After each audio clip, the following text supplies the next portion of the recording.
from Inventions to Fugues. Hopefully these are some handy tips that you can use whether you're teaching your students or just for your own benefit. I found them very helpful. So the first piece I want to look at is the D minor Invention, and you recognize this one, I'm sure.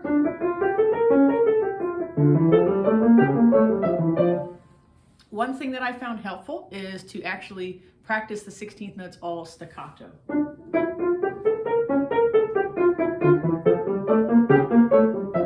Now you might say, well, I actually already play all the 16th notes staccato, but one thing that's helpful is that it individualizes each note, so the fingers seem to have a different kind of memory than if you play it legato. I find that helpful. It also helps with the evenness. Another thing that can help with the evenness is to practice what I call musical bridges, playing one measure plus one note and stopping.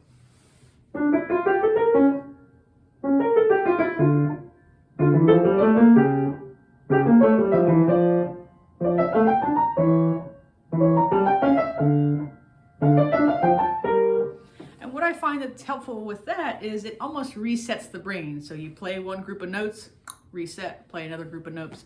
I think the really important part of that is that you have the bridge. So not just one measure by itself, but it's the bridge going to the next note of the next measure.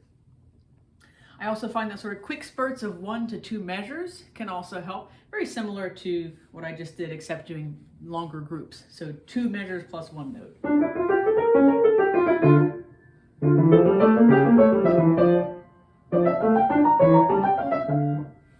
Now, if you really want to get creative with this, and if you have students that enjoy memorizing or composing, try to create a waltz out of this piece. So what I mean by that is the left hand's going to be doing chords in a waltz pattern based off of the harmony that you have that's implied with the right hand, and then you play the right hand notes. Now, one thing you can do is look at measures 3 and 4, and you already see that he has chords lined up. And then left hand, the next 2 measures, you could even use that as a basis for trying that waltz pattern. So it sounds something like this.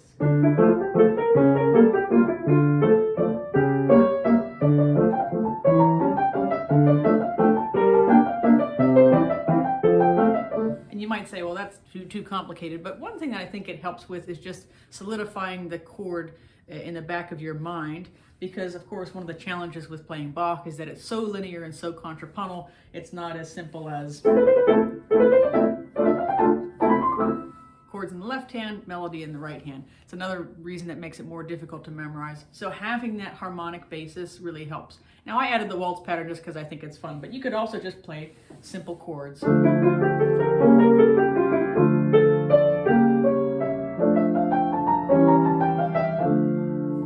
That also works.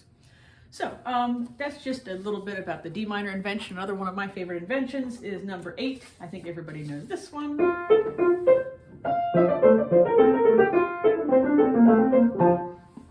Just a few tips on how you could go about practicing this is creating exercises for yourself. Rudolf Serkin used to tell his students to create trill exercises for combinations that are difficult. Not that this particular measure, for example, 1, 2, 3, 4, 5, the 5th measure, not that that's difficult, but you could practice the first 2 notes as trills. And then that can be very helpful. Another thing you can do is create an exercise from that, not trills, but go down the piano.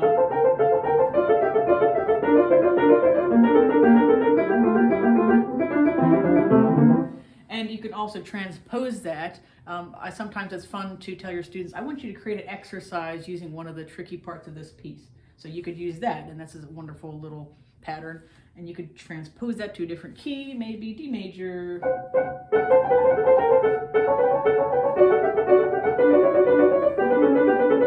Sometimes my students, I've got to do my hand again, I've got to do my scales again. So there's something kind of fun for them to say, well, create your own exercise. So they're using their creative juices in a different way than just playing the hand, and I like to have students play hand in different keys as well.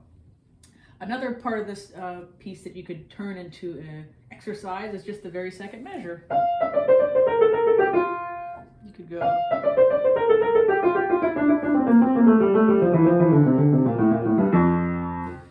that same left hand.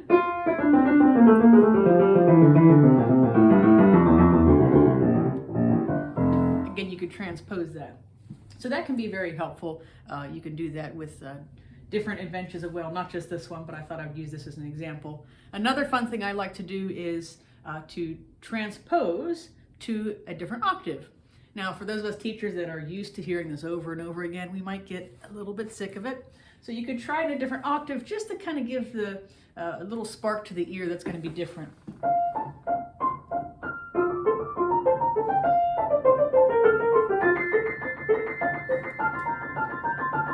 Now it sounds a little music box like up there, which I like. Now left, a little lower in the keyboard.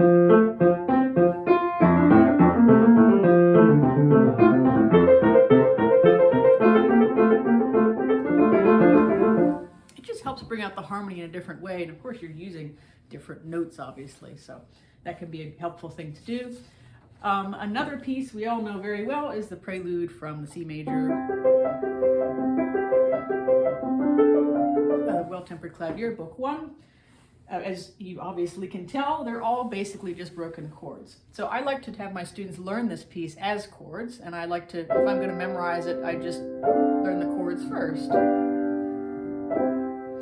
This is also a great piece of music to help work on evenness, if we're practicing evenness or teaching our students evenness. I do something called the Magic 4. So you can use this with any group of 16th notes. You could do, so there's two different ways of doing the Magic 4. First way is to use rhythms. So what I would do is I'd hold the first of every 4 notes.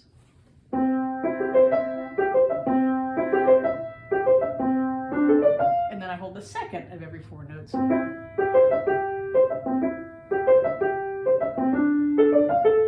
And then the third.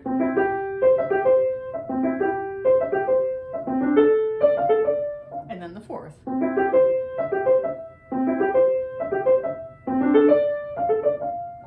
There's another way to do the Magic 4 using accents. So accent the first of every 4, second of every 4. That was a little more difficult. And then the third of every 4.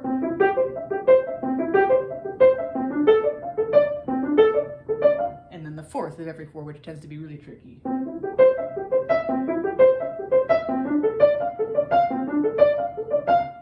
So what that does is it helps, first of all, you're thinking of it differently. Your brain's memorizing it and getting to know all those lovely harmonic things going on in different ways. So using the rhythms can help with evenness, and using the accents can also help with evenness. That's called the Magic 4.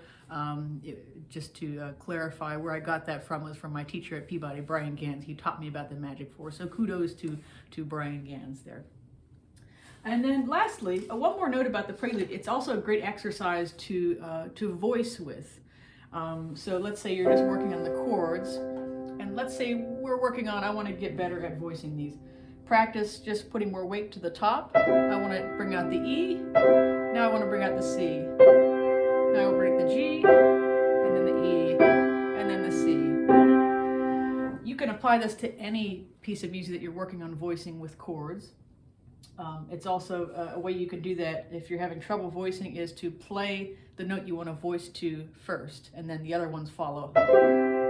So put the weight on that note, and then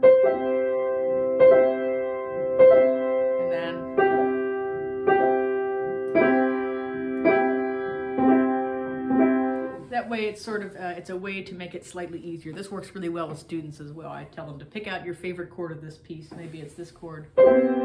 Juicy, lovely.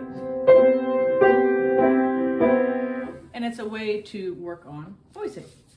And last but not least is how to practice fugues. Now, this presentation was originally an hour. I could talk a very long time about how to practice fugues. I think the main thing with fugues is, for me, I try to memorize it right away, because to me it's very hard to look at the notes sometimes for a fugue. Labeling the subject, the counter subject if there's one, and the episodes is really important, I think, when you're working on a fugue.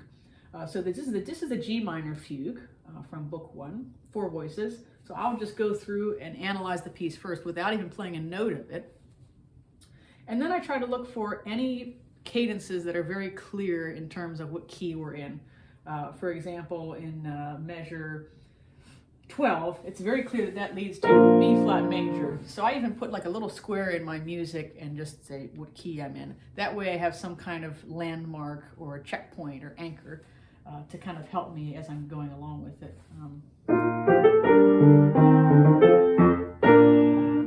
And that might even be, I say, well, my goal for this week is to play up to measure 12 and be really clear with that cadence. I also like to analyze, are there any parallel intervals that might help with the memory process? For example, let's see, here's our subject.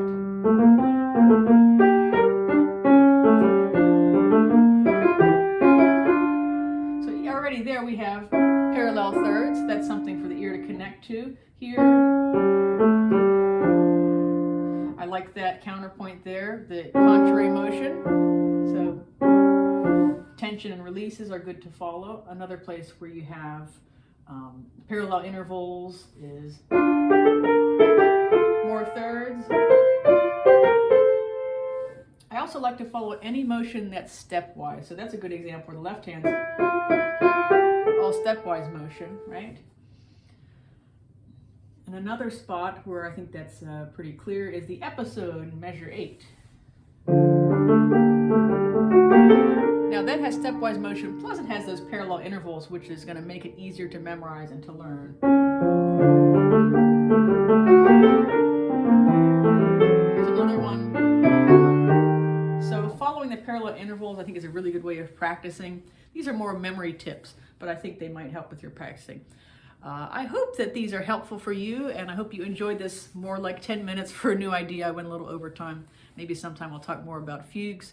I hope you found these helpful, and we'll see you soon. Thank you, thank you.